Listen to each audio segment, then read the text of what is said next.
Let's get right into it. Number 10. Don't feed a cold, starve a fever. You've heard this 100 times. You get the sniffles and some well-meaning person tells you to feed a cold, as if your immune system is a tiny hungry pet. Then, if your temperature spikes, they tell you to starve a fever, as if your body is a gluttonous houseplant that needs a timeout. This advice sounds like it comes from an old-timey folk remedy book, and that's because it does. The problem is, it's about as medically sound as using leeches to cure a headache. The truth is, your body needs fuel to fight off any illness, whether it's a cold or a fever. Think of your immune system as an army. Starving your body is like trying to send your soldiers into battle without any food or water. They're not going to win. They're just going to get tired and cranky and probably desert. Your body is already using an enormous amount of energy to keep you warm and fight off viruses, so depriving it of nutrients is a terrible idea. Staying hydrated is important, but your body also needs calories to power its defense mechanisms. The idea of starving a fever probably came from a misunderstanding of how fevers work. Some people thought eating would heat up the body even more, which is just not how biology works. Basically, if you're sick, just eat. Don't be a hero. Your body is already fighting for its life, so don't make it fight you too. Number 9. You only need 8 glasses of water. We've all been told this. Drink 8 glasses of water a day or you'll turn into a human raisin. This number has been drilled into our heads so often that it feels like a law of nature. But guess what? It's a completely arbitrary number, plucked out of thin air sometime in the 1940s. The real amount of water you need is highly personal and depends on a ton of factors. Your age, your activity level, the climate you live in, and even what you eat. If you're a marathon runner in the desert, you're going to need a lot more than 8 glasses. If you're a couch potato in a cold climate, you might need less. Most of your daily water intake actually comes from the foods you eat, like fruits and vegetables, and other beverages like coffee and tea. Yes, you heard that right. The idea that coffee dehydrates you is another half-truth. While caffeine is a mild diuretic, the water in the coffee more than makes up for it. So how do you know if you're drinking enough? Just listen to your body. It has a built-in sensor for this, and it's called thirst. If you're thirsty, drink water. If your pee is a dark yellow, you probably need more. It's that simple. There's no need to carry a gallon jug around like you're trying to win an endurance challenge. Your body is smarter than that. Number 8. Brushing your teeth harder makes them cleaner. If you've ever thought, I'm going to scrub my teeth so hard they gleam, you're not alone. The logic seems sound. More pressure equals a better clean, right? This is the dental equivalent of thinking you can clean a car by sanding it. The truth is, brushing with too much force is one of the worst things you can do to your teeth and gums. You're not just removing plaque, you're actively wearing away your enamel, which is the hard, protective outer layer of your teeth. Once that enamel is gone, it's gone for good, and your teeth become super sensitive and vulnerable to cavities. You're also tearing up your gums, causing them to recede and exposing the roots of your teeth. This leads to even more sensitivity and a higher risk of gum disease. Dentists don't recommend a forceful scrubbing motion. They recommend a gentle, circular motion. The goal isn't to scrub your teeth like a dirty floor. It's to gently massage away the plaque. The bristles on your toothbrush are designed to do the work for you. You don't need to put your whole body into it. You should be holding your toothbrush like a pencil, not a hammer.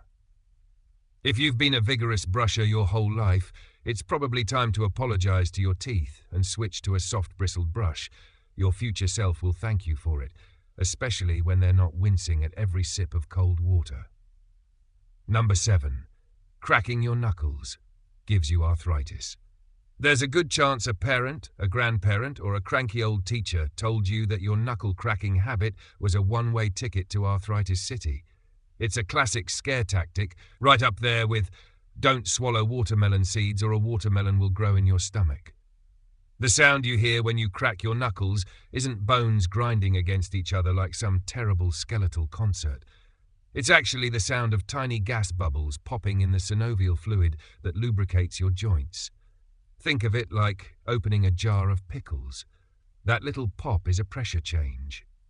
Over time, some people thought this popping could cause long-term damage, but a doctor named Donald Unger spent 60 years of his life cracking the knuckles on only one of his hands, just to prove this myth wrong. He cracked the knuckles on his left hand at least twice a day and left his right hand alone. After 6 decades, there was no difference in arthritis between his two hands. He even won an Ig Nobel Prize for his dedication to this weird, self-inflicted experiment.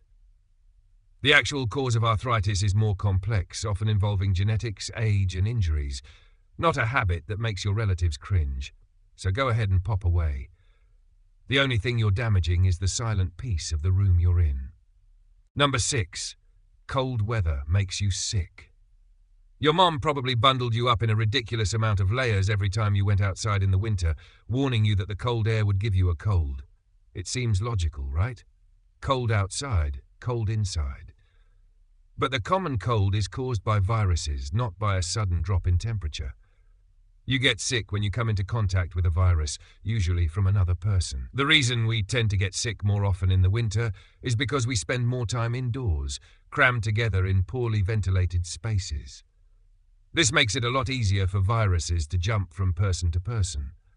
Plus, the dry air in heated buildings can dry out our nasal passages, making them more vulnerable to infection. So while it's important to dress warmly to avoid hypothermia, frostbite, and general discomfort, the cold itself isn't what makes you sick. You could walk around naked in a snowstorm, and while you'd probably end up with some serious problems, a cold wouldn't be one of them. The next time someone tells you to put on a jacket, or you'll catch a cold, you can tell them that you're more likely to catch it from their kids at the local indoor playground. Number 5.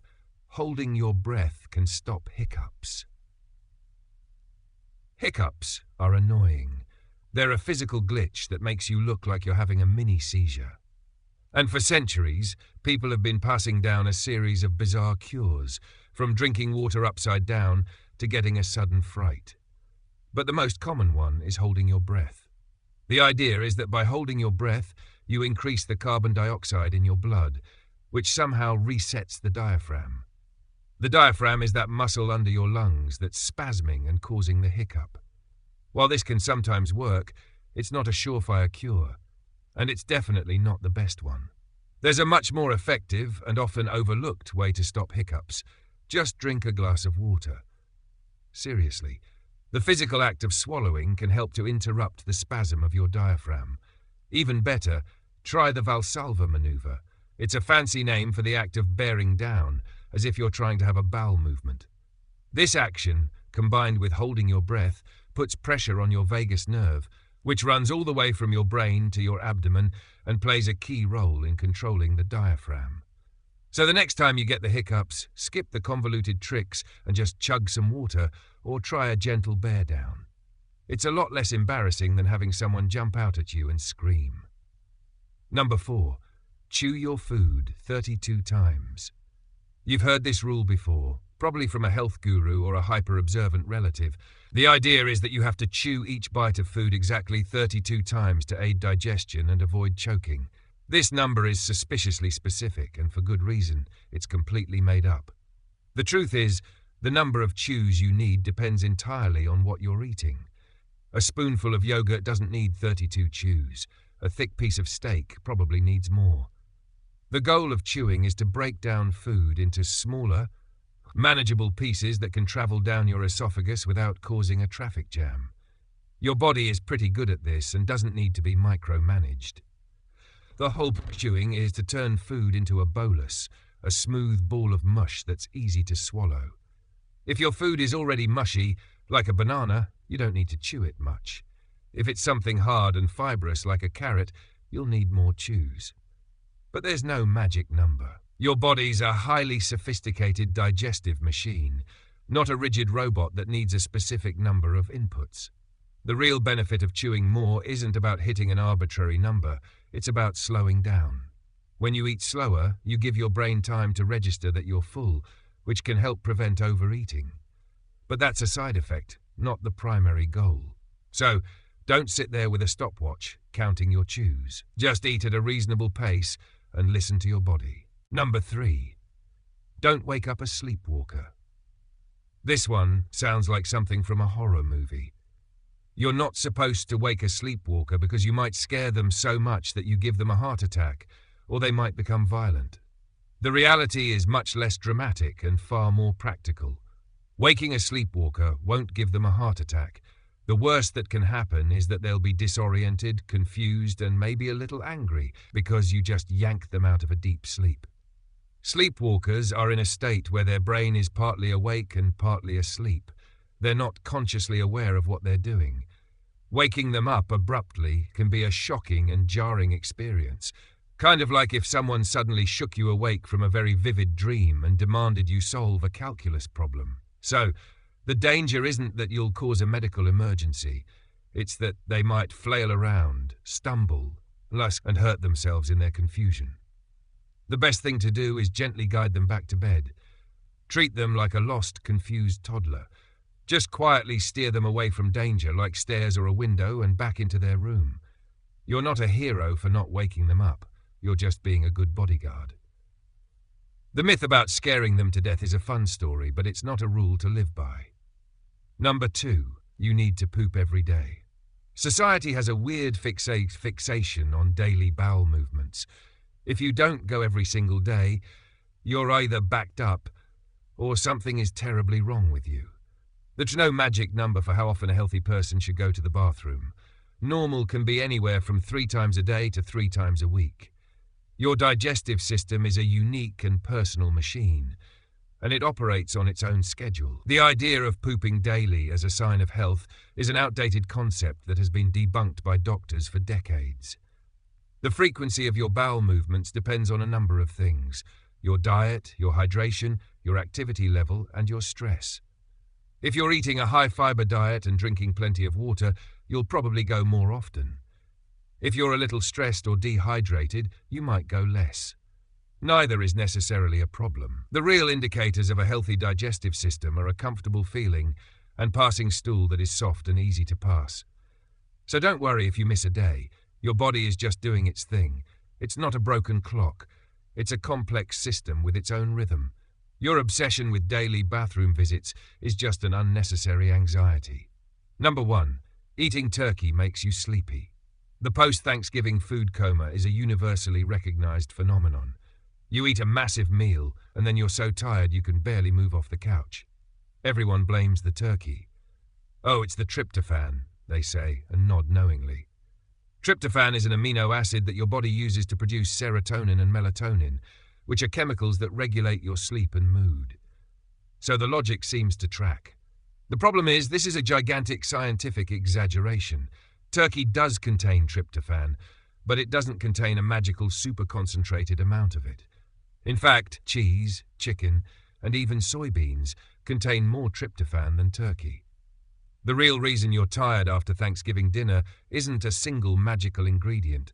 It's a combination of things. You just ate a huge meal that's likely full of carbohydrates and fats, and your body is now working overtime to digest it all. Blood rushes to your stomach to help with digestion, and this leaves less blood available for your brain, which makes you feel sluggish and tired. You're also probably drinking alcohol, which is a depressant. And let's be honest, you're probably just exhausted from a long day of socializing and cooking. Blaming the turkey is a convenient excuse for your overindulgence. It's not the turkey. It's the entire 3-course meal and the bottle of wine. It's a physiological fact, not a myth. Your body is basically throwing a massive party in your stomach, and you're the tired guest who wants to go home. That's all for today. I'll be making similar videos in the future. Subscribe to see them.